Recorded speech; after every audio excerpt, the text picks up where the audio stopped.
Hello students, मैं रवि कुमार। आशा करता हूँ आप सब लोग बहुत अच्छे होंगे। आज शुरू करते हैं क्लास 10th का सप्लीमेंट्री रीडर से दूसरा chapter the judgement seat of Vikramaditya.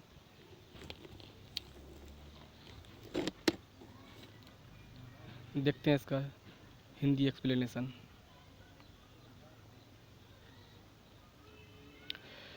शुरू करते हैं।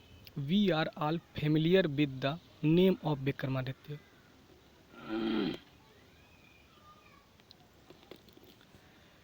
We are all familiar the name of Vikramaditya. हम सभी विक्रमादित्य के नाम से भली भांति परिचित हैं। His region has been a landmark in the history of our country. इनका राज्य हमारे देश के इतिहास में एक प्रतीक चिन्ह है। The Vikram Samvat owes its origin to him. Vikram Samvat की शुरुआत इन्हीं से मानी जाती है, इन्हीं से हुई थी।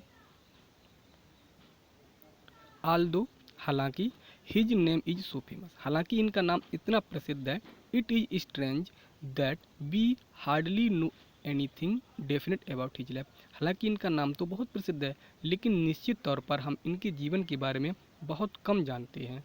There is one thing certain about him. उनके जीवन के बारे में एक चीज़ क्लियर है। However I loved justice he loved justice and learning, कि वह और न्याय और ज्ञान को बहुत पसंद करते थे। He gave perfect justice to his people. वह अपनी जनता को, अपने लोगों को परफेक्ट या पूर्ण न्याय देते थे।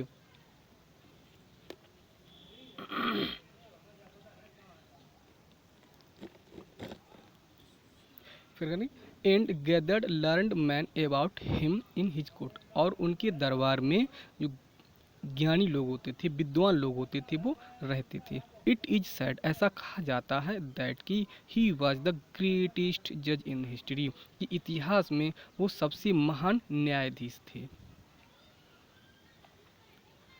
Vikramaditya was never deceived. Vikramaditya को कभी भी धोखा नहीं दिया जा सकता था।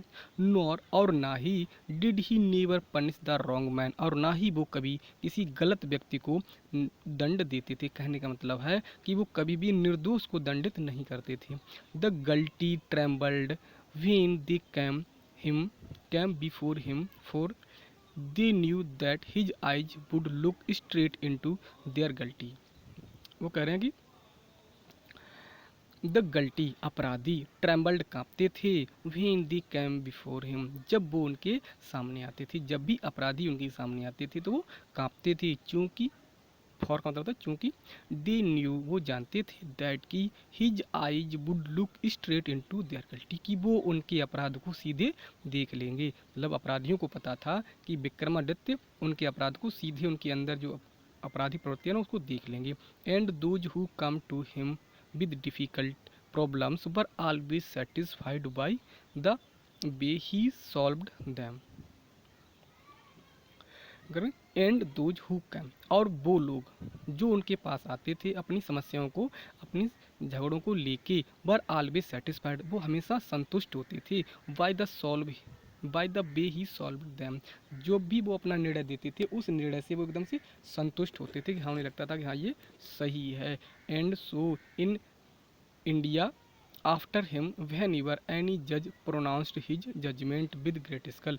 वगैरह कि, और उसके बाद में, उनकी मृत्यु के बाद, उनके बाद में क्या हुआ कि व्हेन एवर, जब भी, एनी जज, अब कोई भी न्यायाधीश, प्रोनाउंस मतलब घोषणा करता था, हिज जजमेंट, अपने न्याय की, विद ग्रेट स्कल मतलब कहने का है कि उनकी मृत्यु के बाद कोई भी न्यायाधीश जब भी अपने पूरे न्याय के साथ किसी न्याय करता था, it was sad of him, तो उसके बारे में ऐसा कहा जाता है, ओ अरे, he must have set on the judgement seat of Vikramaditya, अरे ये तो विक्रमादित्य के न्याय के सिंहासन पर बैठ गया। Has anyone ever seen the judgement seat of Vikramaditya, कहने कि क्या ऐसा कोई है जिसने विक्रमादित्य के न्याय के सिंहासन को देखा हो। परहैप्स नॉट, शायद ऐसा कोई नहीं है जिसने विक्रमादित्य के न्याय के सिंहासन को देखा हो। बिकॉज, क्योंकि the seat does not exist any more, क्योंकि जो सिंहासन है वो अब है ही नहीं। I am going to tell you how it disappeared, मैं आपको बताने जा रहा हूँ कि यह सिंहासन किस प्रकार गायब हुआ है। After the death of Vikramaditya, Vikramaditya की मृत्यु के बाद, the people of Ujjain in due course of time forgot him. कह रहे कि विक्रमादित्य की मृत्यु के बाद उज्जैन के लोग विक्रमादित्य को भूल गए थे, बहुत लंबे समय के बाद। His place and his fortress were ruined. और कह रहे his palace and his fortress were ruined, उनका जो महल था और उनका जो किला था वो खंडहर में तब्दील हो गया था, खंडहर बन गया था। The heaped up ruins having been covered with grass, dust and trees were turned into the pasture for feeding the cattle। कह रहे कि अब देखो, the heaped up ruins have been covered with grass, उनका जो महल था वो जो खंडहर बन गया था वो खंडहर किसमें उसमें घास जमाई थी, उसमें जगह जगह मिट्टी पड़ी हुई थी, पेड़ भी उगाए थे। और वो इस वजह से क्या हुआ कि were turn into the pasture for feeding the cattle, वो जानवरों को चरने के लिए एक चरागाह के रूप में परिवर्तित हो गया था। The village people use to send their cows out to these pasture to graze. The village people, गाँव के लोग, सेंड यूज टू सेंड, भेज दिया करते थे, देयर काउज, अपनी गायों को, out to these pasture to graze. मतलब कहने का है कि जो गांव के लोग होते थे वो अपनी गायों को चरने के लिए इस चरागाह में भेज दिया करते थे, जहां पर कभी विक्रमादित्य का महल और उनका किला हुआ करता था। Early in the morning the cattle would go in the care of shepherd boy, क्योंकि अर्ली, सुबह जल्दी, ठीक है, सुबह जल्दी क्या होता था कि जो चरागाह के लड़के होते थे या जो ग्वाले होते थे उनकी देख रेख में गायों को या जानवरों को वहाँ भेज दिया जाता था। और would not return till late in the evening, और शाम देर तक उनको, जब तक वो वापस नहीं आते थे तब तक वो वहीं पे चरती रहती थी। When it was time to return, जब उनके वापस आने का टाइम होता था, a shepherd boy would call out from the edge of the pasture. क्या होता था कि जब उनके वापस आने का समय होता था तब एक जो ग्वाला लड़का होता था वो पास, एज मतलब होता किनारा, पास्चर मतलब होता चरागाह, चरागाह के किनारे पर जाके खड़ा हो जाता था और वहाँ से आवाज़ लगाता था, एंड और all the cattle along with their cow heads would gather around him. और जो जानवर होते थे और उनको जो चराने वाले लड़के होते थे, ग्वाले होते थे, वो सब आके उस लड़के के चारों तरफ खड़े हो जाते थे।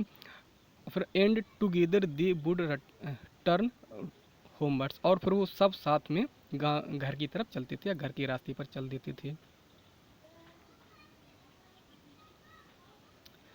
वह such was the life of the shepherd boys in the village about Ujjain. Ujjain के जो गांव के लोग थे उनका ऐसा ही जीवन था। वो लोग वहीं पे अपनी जानवरों को ले जाते थे और चरा के वापस ले आते थे। There man there were many of them, उनमें से बहुत थे।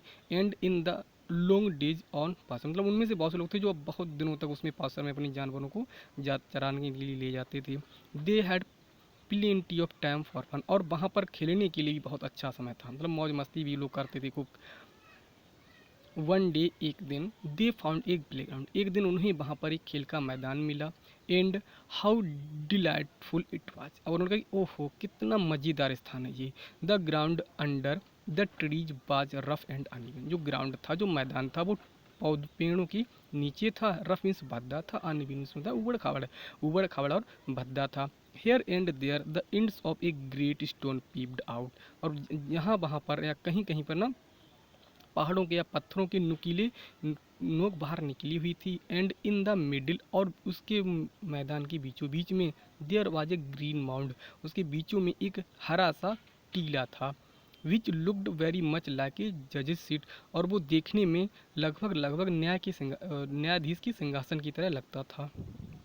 At last one of the boys thought so and seated himself on it. At last, अंततः एक लड़के ने विचार किया, उसने सोचा और अपने आप को उस पर जाके बिठा दिया। कहने का मतलब है कि एक दिन एक लड़के ने विचार किया कि इस पर हम बैठते हैं, और वो जाके उस सीट पर बैठ गया, उस टीले पे जाके बैठ गया। आई से बॉयज, ही क्रैड, वो चिल्लाया, हे लड़कों मैं कहता हूँ, आई शैल बी द जज, मैं अब जज हो गया हूँ। And you can bring all your cases before me, और तुम सारे जो झगड़े हैं, जो विवाद हैं, वो मेरे सामने लेके आओ। And we will have trials, और मैं उसकी सुनवाई करूँगा। देन तब he stand his face and become very grave to act the part of जज। अब तब वो लड़का एकदम से गंभीर हो गया और वो एक न्यायाधीश की तरह एकदम से न्यायाधीश की तरह काम करने लगा या न्यायाधीश की तरह व्यवहार करने लगा, जैसे न्यायाधीश व्यवहार करते हैं ना वैसे ही बोलने लगा। अदर्स वा अदर्स सा द फन एट वंस। अब जो पहले जो लड़की थी, अन्य लड़की थी, उन्होंने पहले देखा और वो एकदम से उसे लगा कि यार ये तो मजाकिया है। एंड विस्परिंग एमॉन्ग देमसेल्फ, और उन्होंने वो आपस में फुसफुसाने लगे, मतलब चुपके से बातें करने लगी। क्विकली पिक्ड अप सम क्विरल्स, और अचानक उनमें से कुछ आपस में झगड़ने लगे। एंड अपीयर्ड बिफोर हिम, और उनके सामने आके प्रस्तुत हुए, मतलब उस लड़की के सामने आके प्रस्तुत हुए। Each up start their case, तो each group started their case, उनमें से प्रत्येक ने, जो प्रत्येक समूह था उनमें से दो समूह थे, प्रत्येक समूह ने अपने केस को शुरू किया। वन सेंग, एक ग्रुप ने, एक पक्ष ने कहा दैट की a certain field was theirs, कि जो एक क्षेत्र है, जो भी खेत है वो निश्चित तौर पर मेरा है। एंड उधर saying that it was not, and so on, और दूसरी ने बोला नहीं ऐसा नहीं है, इसका नहीं है, ये तो मेरा है। सो ऐसा ही आगे भी हुआ। They all wanted him to settle the dispute, वो सभी उस लड़ाई का, उस झगड़े का निपटारा चाहते थे। बट लेकिन now up all of sudden, लेकिन अचानक क्या हुआ, a strange thing made it self felt, अब अचानक ही उन लड़कों ने एक अपरिचित सी वस्तु या अपरिचित सी चीज महसूस की। They would sorry the boy who appeared so common before he set down on the mount. अब देखो, द बॉय वह लड़का, हु अपीयर्ड जो प्रतीत होता था, सो कॉमन साधारण सा, जो लड़का साधारण सा प्रतीत होता था, before he set down on the mount, वो टीली पर बैठने से पहले, वह लड़का टीली पर बैठने से पहले एकदम से साधारण सा प्रतीत होता था। लुक्ड सो डिफरेंट नाउ, अब वह बहुत भिन्न नजर आ रहा है। He had become grave and serious, वह इतना गंभीर हो गया। And his tone and manner were so strange and impressive, उसका व्यवहार और उसकी जो ध्वनि है, जो उसकी टोन मतलब आवाज़ है, वो एकदम से अपरिचित और प्रभावशाली हो गई थी। That the rest of boys were a little frightened, अब इससे क्या हुआ कि जो अन्य लड़के थे वो एकदम से चकरा गए। Still they thought it was fun, अब वो अभी भी सोच रहे थे कि अरे ये तो मजाक की बात है, ये तो मजाक कर रहा है लड़का। And once again they put up a fresh case before him, और वो फिर आगे से दोबारा फिर नया केस या नया विवाद लेकर उसके सामने आए। And once more he gave his judgment, और फिर उसने दोबारा एक अच्छा सा न्याय दिया। And this went on for hours and hours together, और ये क्या हुआ कि ये घंटों घंटों तक ऐसा चलता रहता था। हिज सिटिंग ऑन द जजेज सीट, वह जज की या न्याय के सिंहासन पर बैठता था। लिसनिंग टू कंप्लेंट्स, और न्याय जो शिकायत होती थी उनको सुनता था। एंड प्रोनाउंसिंग सेंटेंस, और सजा सुनाता था। With the same gravity, same उसी एक ही लहजे में, एक ही तरीके से। Till it was time to return, जब तक उनकी वापस आने का समय नहीं होता था, मतलब कहने का है कि जब उनके वापस आने का समय होता था उससे पहले तक ये ऐसे ही खेलते रहते थे आपस में। And then he jumped down from his place and was just like any other cowherds, करके एंड देन, और तब he jumped down from his place, वह तब कूद कर लड़का नीचे अपने स्थान से नीचे आ जाता था, और जब वो नीचे आ जाता था तो वो अन्य लड़कों की तरह ही लगने लगता था। फ्रॉम देन ऑनवर्ड्स, अब इन बातों से, इन चीज़ों की वजह से, so famous did this cowherd become, जो लड़का था, जो काउहेड था, ग्वाला था, वो बहुत प्रसिद्ध हो गया। All the complicated disputes were put before him, और जो भी जटिल समस्या होती थी, झगड़े होते थे, वो उसके सामने रखे जाते थे, उसके सामने लाए जाते थे। And always the same things happened, और हमेशा एक सी ही घटना घटित होती थी। The spirit of knowledge and justice would come in to him, उसके अंदर ज्ञान और न्याय की आत्मा प्रवेश कर जाती थी या आ जाती थी। And he would show them the truth, और वो सत्य का ज्ञान या सत्य का प्रदर्शन करता था। बट लेकिन when he came down from his seat, लेकिन जब वो अपने सिंहासन से नीचे आता था, he would be no different from the other boys, तो वह अन्य लड़कों से भिन्न नहीं होता था। ग्रेजुअली ही this news spread through the countryside. अब क्या हुआ कि ये जो खबर थी ये पूरे कंट्री साइड में, पूरे ग्रामीण क्षेत्र में फैल गई थी। Grown up man and women from all the village, जो गांव के बड़े बड़े लोग होते थे, जो वयस्क लोग होते थे, वो उसके पास आने लगे। वुड ब्रिंग देयर डिस्प्यूट्स, अपने झगड़ों को लाने लगे। In the court of the shepherd boy, उस चरवाहा लड़के के या ग्वाली लड़के के दरबार में अपने झगड़ों को प्रस्तुत करने लगे। And always they received a judgment, और उन्हें हमेशा ही एक न्याय मिलता था। दैट बोथ साइड्स अंडरस्टूड, जिसको दोनों ही पक्ष मानते थे। And so went away satisfied, और वो संतुष्ट होकर वहाँ से जाते थे। नाउ अब the king who lived far away from Ujjain heard this story. अब जो क्या हुआ, जो उज्जैन से दूर एक राजा रहता था, उसने यह कहानी सुनी। क्या सुनी? वेल, अच्छा, ही सेड, उसने बोला अच्छा, that boy must have definitely set on the judgement seat of Vikramaditya, निश्चित तौर पर वह लड़का विक्रमादित्य की न्याय के सिंहासन पर बैठा होगा। The king's guess was correct, राजा का जो अनुमान था वो एकदम सच निकला। As the ruins about the meadows were once Vikramaditya palace, करके जो वो चरावाहा था उसके जो बीच में खंडहर था, वो कभी विक्रमादित्य का महल हुआ करता था। If just sitting on the mount brings, कहाँ चला गया भाई, brings wisdom and justice to the separate wife, क्योंकि उस लड़के के उस सिंहासन पर बैठने मात्र से ज्ञान और न्याय उसके अंदर प्रवेश कर जाता है। ही थॉट, उसने प्रवेश किया।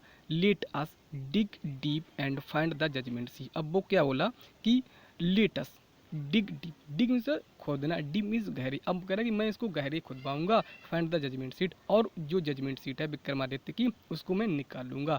आई too shall sit on it and hear all the cases, और मैं भी इस पर बैठूंगा और मैं जो केस होते हैं, झगड़े होते हैं, उनको सुनूंगा। देन तब the spirit of Vikramaditya will descend upon me, तब क्या होगा कि मैं जब सिंहासन पर बैठ जाऊंगा उनके सिंहासन पर, तब जो विक्रमादित्य की आत्मा है वो हमारे अंदर प्रवेश कर जाएगी। And I shell always be A just king, और तब मैं हमेशा हमेशा के लिए एक न्यायी राजा बन जाऊंगा। सो इसलिए with spades and shovels the grassy knoll where the boys played was overturn, क्या हुआ कि कुदाल और फावड़ा लेके उस घासीले क्षेत्र को जहाँ पर लड़के खेला करते थे उसको ही खुदाई कर दी। The boy who had been the self made जज बाज सॉरफुल, अब द बॉय वह लड़का who had been the self made जज, जो स्वयं न्यायाधीश बन जाता था, बाज सॉरफुल, बहुत दुखी हुआ। ही फेल्ट, उसने अनुभव किया, दैट की something very dear to him was being taken away, उसने अनुभव किया कि उसकी सबसे प्रिय वस्तु उससे छीनी जा रही है। स्टूडेंट्स, अगर वीडियो अच्छा लगे तो लाइक करें, शेयर करें और चैनल को सब्सक्राइब करें, और अपने फ्रेंड्स को शेयर भी करें। अब आगे देखते हैं। एट लास्ट, अंत में, the labourers came on something, अंत में क्या हुआ कि जो लेबर थे, जो मजदूर थे, उन्हें एक चीज़ प्राप्त हुई, कुछ प्राप्त हुआ। क्या प्राप्त हुआ? दे अनकवर्ड इट, उन्होंने उससे मिट्टी हटाई, जो भी उसके पे लगा था वो हटाया। And found a slab of black marble, और उन्हें एक काला पत्थर का या काला पटिया प्राप्त हुआ। Supported on the hands and wings of 25 stone angels, और उस पटिया को 25 देवदूत अपने पंख और सर पर, पंखों और कंधे पर साधे हुए थे। अब श्योरली, निश्चित तौर पर, it was the judgement seat of Vikramaditya, निश्चित तौर पर यह विक्रमादित्य के न्याय के सिंहासन था। With great rejoicing it was brought to the city and placed in the hall of justice, with great rejoicing मतलब बड़ी खुशी प्रसन्नता के साथ, इट वाज ब्रॉट उसको लाया गया, टू द सिटी शहर में, and placed in the hall of justice और उसको न्याय के दरबार में रख दिया गया। The king ordered his people to observe 3 days prayer fasting and announced that on the fourth day he would ascend the throne publicly. The king ordered his people, राजा ने अपने प्रजा को, अपने लोगों को आदेश दिया to observe 3 days prayer and fasting. बोला कि 3 दिन तक प्रार्थना करो और उपवास रखो। एंड अनाउंस्ड और घोषणा की दैट की ऑन द 4th day, चौथे दिन he would ascend the throne publicly, मैं सार्वजनिक रूप पर इस सिंहासन पर बैठ जाऊंगा। उसने बोला अपनी प्रजा से कि 3 दिन तक आप सब लोग प्रार्थना करो, पूजा करो, ठीक, उपवास रखो, और चौथे दिन मैं इस पर सार्वजनिक रूप से सबके लोगों के सामने बैठूंगा इस सिंहासन पर। At the great morning time, अब वो महान सुबह आई, the crowd assembled to see the king take his seat. अब जो क्राउड थी, जो भीड़ भाड़ थी, गांव के लोग इकट्ठे हो गए राजा को उस सिंहासन पर बैठते हुए देखने के लिए। Walking through the long hall come the जजेज and spirits of the priests of the kingdom followed by the king. कह रहा कि वॉकिंग थ्रू द लॉन्ग, लंबे बरामदे से चल के आए, कमिंग द जजेज and priests of the kingdom, राज्य के जो उसके साम्राज्य था उस साम्राज्य के न्यायाधीश और पुजारी लोग उस लंबे से दालान से चल के आए। द किंग ऑफ, कहना कि फॉलोड बाय द किंग, राजा के पीछे पीछे, मतलब राजा आगे आगे चल रहे थे और जो न्यायाधीश थे और जो उनके पुजारी थे वो पीछे आ रहे थे। Then as they reach the seat of Vikramaditya, जैसे ही वो विक्रमादित्य के न्याय के सिंहासन के पास पहुंचे, दे पार्टेड इनटू 2 rows, तो वो 2 कतारों में बट गए। The king walked up in the middle, और राजा बीचों बीच में चले गए। ओड bowed his head in reverence, और की सम्मान में, मतलब उस न्याय का सिंहासन था उसके सम्मान में अपना सिर झुकाया। And bent straight to the slab, marble slab, और वो उस पटिया के सामने सीधे चले गए। When the king was about to sit on the throne, देखो जैसे ही राजा उस सिंहासन पर बैठने वाले ही थे, one of the angels began to speak, उनमें से जो न्याय वो थे, देवदूत थे, उनमें से एक देवदूत बोला, स्टॉप, रुको। इट सेड, उसने बोला, उसने कहा अरे रुको। डू यू थिंक, क्या तुम मानते हो, दैट कि you are worthy to sit on the judgement seat of Vikramaditya, क्या तुम मानते हो, क्या तुम सोचते हो कि तुम विक्रमादित्य के न्याय के सिंहासन पर बैठने योग्य हो।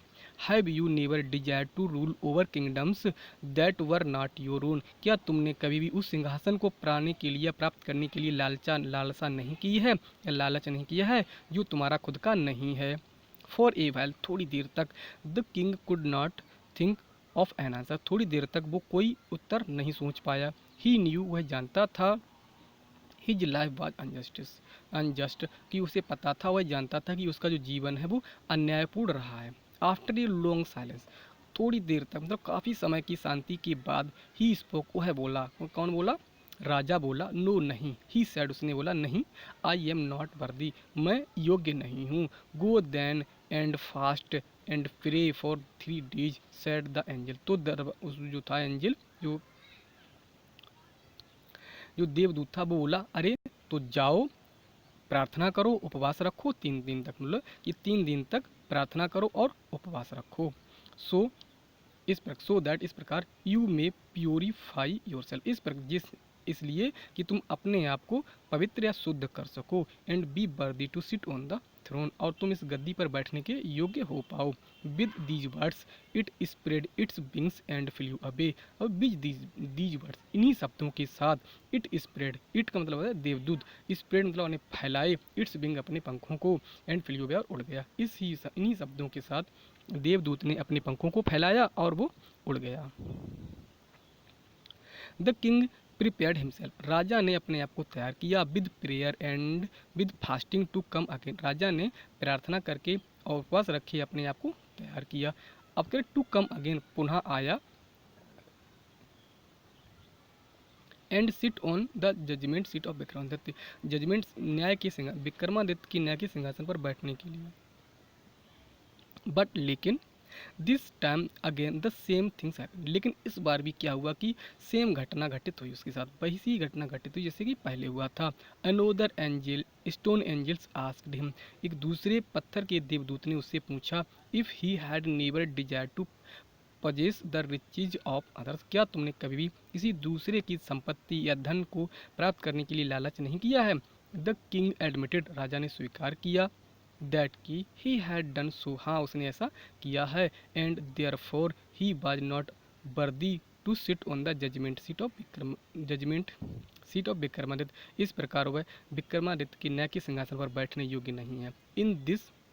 इस प्रकार से इन दिस वे इस प्रकार से whenever the king try to occupy the throne. इस प्रकार से राजा ने जब भी उस सिंहासन को प्राप्त करने का प्रयास किया, he was questioned by an angel, तो हर बार उसे एक देवदूत के द्वारा प्रश्न पूछा गया।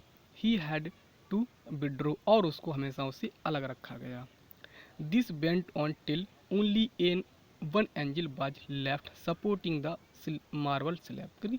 दिस वेंट ऑन, ऐसा लगातार होता रहा, टिल, जब तक कि नहीं, one angel was left supporting the marble slab. अब देखो, जब तक ये होता रहा जब तक कि उसको, जो उस पटिया को साधे हुए एकमात्र देवदूत बचा था।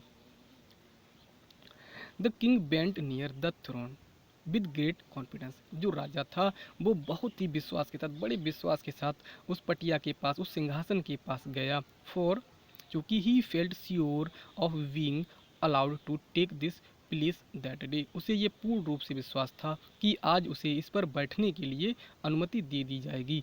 बट लेकिन as he came near the seat, जैसे ही वह सीट के उस सिंहासन के पास आया, द लास्ट एंजल स्पोक, तो अंतिम जो देवदूत था उसने बोला, उसने पूछा, are you then perfectly pure in heart O king. अरे राजन, हे राजन, क्या तुम पूर्ण रूप से अपने हृदय से पवित्र हो? Is your heart as pure as that of little child. क्या तुम्हारा हृदय उतना पवित्र है जितना कि उस छोटे से बच्चे का हृदय पवित्र था? So if so you are indeed worthy to sit on this his seat. बोला कि अरे अगर ऐसा है तो निश्चित तौर पर तुम इस सिंहासन पर बैठने के योग्य हो। नो नहीं, said the king very slowly. राजा ने बड़ी ही धीमे से बोला, अरे नहीं, नो नहीं, आई एम नॉट वर्दी, मैं योग्य नहीं हूँ। And at these words the angel flu up into the sky bringing the slab upon his head. Okay, अंत में क्या हुआ कि इन्हीं शब्दों के साथ जो लास्ट का जो एंजल था, दीज वर्ड्स, इन्हीं शब्दों के साथ angel flu up into the sky, वह जो एंजल था, देवदूत था, वह आकाश में उड़ गया। ब्रिंगिंग, धारण किए हुए, the slave upon his head, उस पटिया को अपने सर पर धारण किए हुए वह आसमान में उड़ गया। This was how the judgement seat of Vikramaditya disappeared from the earth forever. इस प्रकार से विक्रमादित्य के न्याय का सिंहासन हमेशा हमेशा के लिए पृथ्वी से गायब हो गया।